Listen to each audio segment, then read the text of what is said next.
Hello friends, स्वागत है AKG केवल यूट्यूब चैनल पर। आज हम पढ़ेंगे 28 फरवरी, 1 और 2 मार्च की करंट अफेयर। चलिए शुरू करते हैं। Question number 1।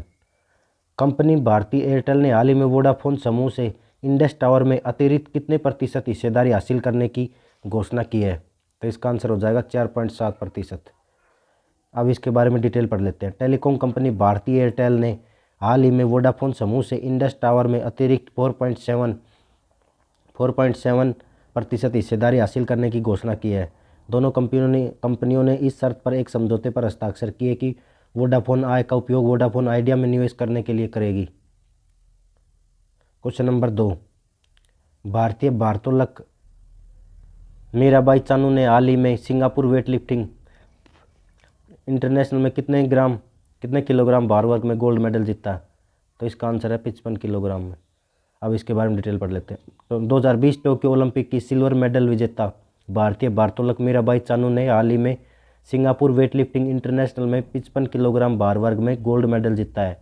उन्होंने पोडियम के शीर्ष पर खड़े होने के लिए 191 किलोग्राम 86 प्लस 105 किलोग्राम उठाया। इसके साथ ही उन्होंने 2022 राष्ट्रमंडल खेलों के लिए क्वालिफाई कर लिया है।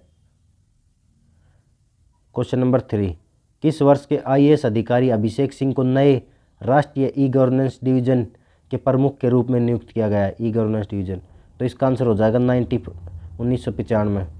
नागालैंड कैडर के 1995 के IAS अधिकारी और डिजिटल इंडिया कॉरपोरेशन के CEO अभिषेक सिंह को हाल ही में नए राष्ट्रीय ई गवर्नेंस डिवीजन के प्रमुख के रूप में नियुक्त किया गया है। नागालैंड कैडर के 1995 बैच के IAS अधिकारी अतिरिक्त सचिव के पद और वेतन के भीतर स्थान बनाए रखेंगे। Next question number 4। Union bank of India ने हाल ही में किसके सहयोग से यूनियन MSME रुपए क्रेडिट कार्ड लॉन्च किया है? तो इसका आंसर हो जाएगा NPCI। Union bank of India ने हाल ही में national payments corporation of India NPCI के सहयोग से यूनियन MSME रुपए क्रेडिट कार्ड लॉन्च किया है। केंद्रीय सूक्ष्म लघु और मध्यम उद्यम मंत्री श्री नारायण राणे ने हाल ही में 2 दिवसीय MSME सम्मेलन में यह क्रेडिट कार्ड लॉन्च किया है। Next question number 5। Dish TV India ने हाल ही में किस भारतीय क्रिकेटर को अपना ब्रांड एम्बेसडर नियुक्त करने की घोषणा की है? तो इसका आंसर हो जाएगा Rishabh Pant. Dish TV India ने हाल ही में भारतीय क्रिकेटर ऋषभ पंत को अगले 2 वर्षों के लिए अपना ब्रांड एम्बेसडर नियुक्त करने की घोषणा की है। वे 360 डिग्री संचार में शामिल होंगे। D2H ब्रांड में यह निवेश इसे और भी मजबूत बनाने वाला है। Next question number 6। थल सेना अध्यक्ष MM नरवणे ने किस पैराशूट रेजिमेंट ट्रेनिंग सेंटर में 4 पैराशूट बटालियन को प्रेसिडेंशियल कलर्स प्रदान किए हैं? तो इसका आंसर हो जाएगा बेंगलुरु। थल सेना अध्यक्ष जनरल MM नरवणे ने हाल ही में Bengaluru parachute regiment training centre में 4 पैराशूट बटालियन को प्रेसिडेंशियल कलर्स प्रदान किए हैं। इन 4 बटालियन में 11 पैरा, 21 पैरा, 23 पैरा और 29 पैरा बटालियन है। यह पैराशूटिंग रेजिमेंट भारतीय सेना का एक विशिष्ट बल है। Next question number 7। भारत और जापान के बीच किया जाने वाले धर्म गार्जियन अभ्यास की शुरुआत सबसे पहले किस वर्ष में हुई थी? आंसर है 2018 में हुई थी। भारत और जापान के बीच धर्म गार्जियन अभ्यास का आयोजन किया जाएगा, जिसकी शुरुआत सबसे पहले 2018 में की गई थी। इस धर्म गार्जियन अभ्यास में अर्ध शहरी और शहरी वातावरण और जंगलों में प्लाटून स्तरीय संयुक्त संचालन प्रशिक्षण शामिल है।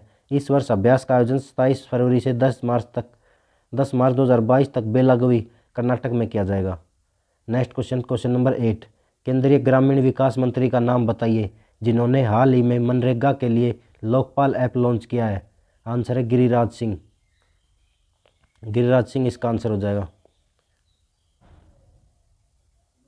केंद्रीय ग्रामीण विकास और पंचायती राज मंत्री गिरिराज सिंह ने हाल ही में मनरेगा में जवाबदेही और पारदर्शिता लाने के उद्देश्य से मनरेगा के लिए लोकपाल ऐप लॉन्च किया है।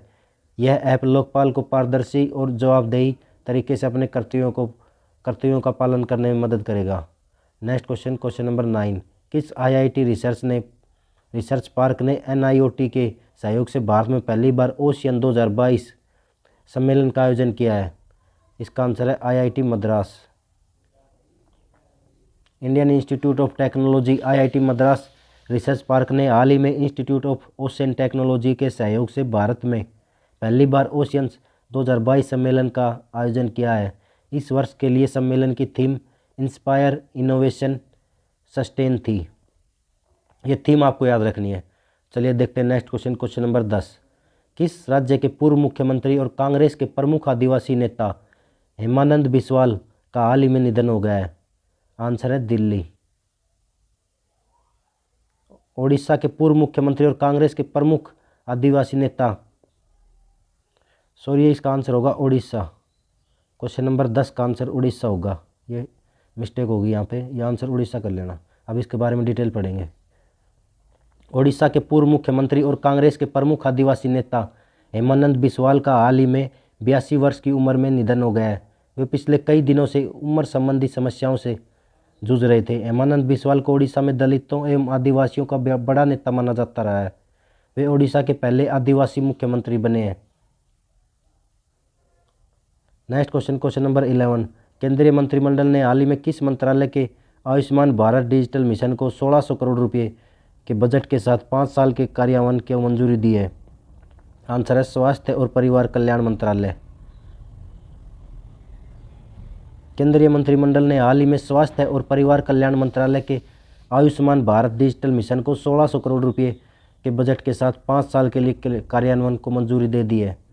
यह मिशन टेलीमेडिसिन जैसी तकनीकों के उपयोग को प्रोत्साहित करके और स्वास्थ्य सेवाओं के राष्ट्रीय स्तर पर विकल्प चयन को सक्षम करके गुणवत्तापूर्ण स्वास्थ्य देखभाल तक न्याय संगत पहुँच में सुधार करेगा।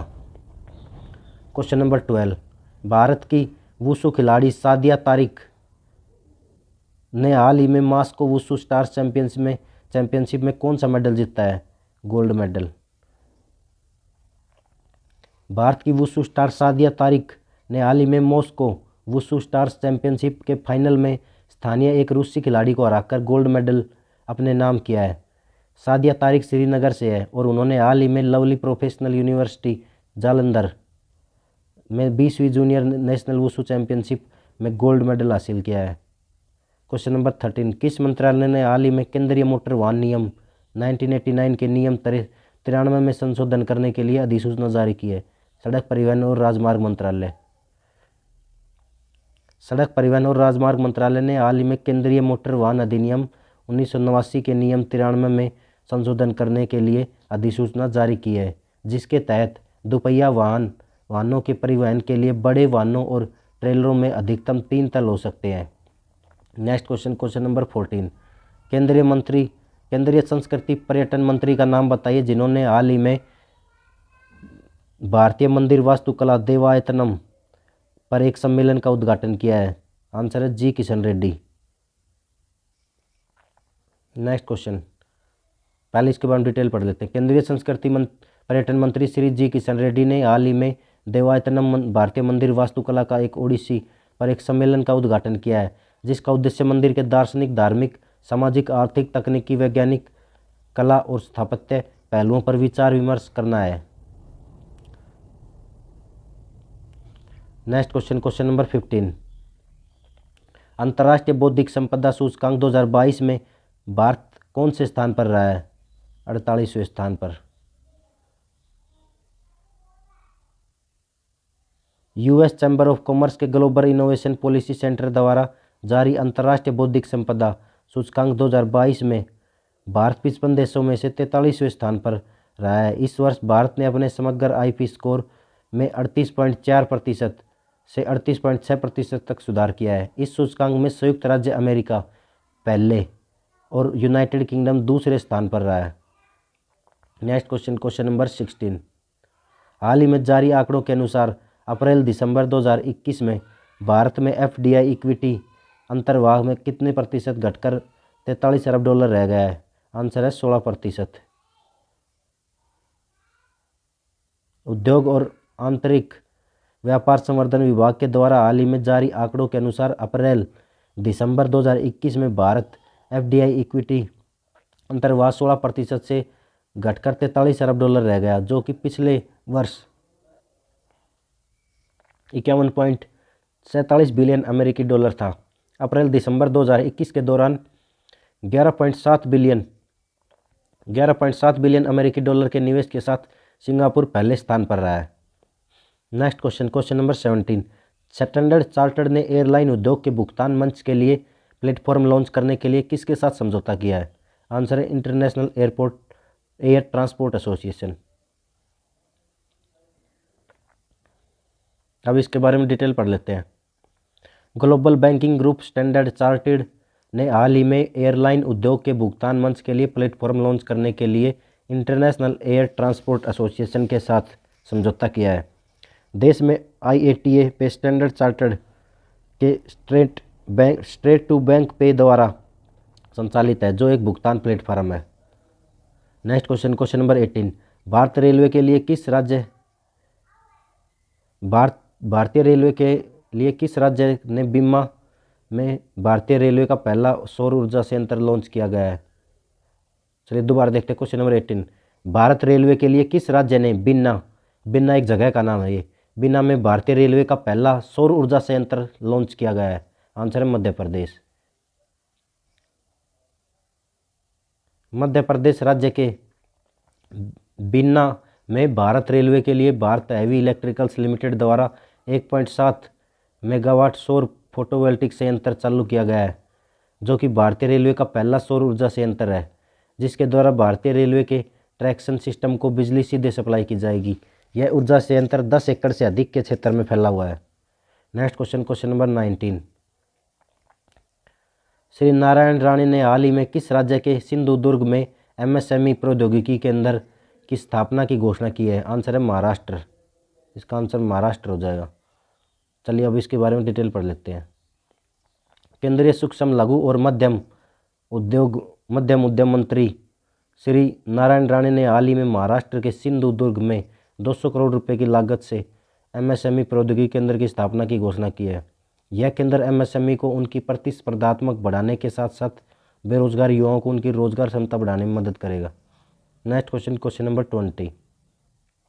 कौन सा देश पौधा आधारित कोविड-19 वैक्सीन के उपयोग को अधिकृत करने वाला विश्व का पहला देश बन गया है? आंसर है कनाडा। कनाडा बन गया है। कनाडा देश में पौधे से निर्मित पहला कोविड वैक्सीन बनाई गई है। इसके साथ सभी कनाडा पौधा आधारित कोविड-19 वैक्सीन के उपयोग को अधिकृत करने वाला विश्व का पहला देश बन गया है। इस वैक्सीन को अधिकृत करने का निर्णय 24,000 वयस्कों पर किए गए एक अध्ययन पर आधारित था।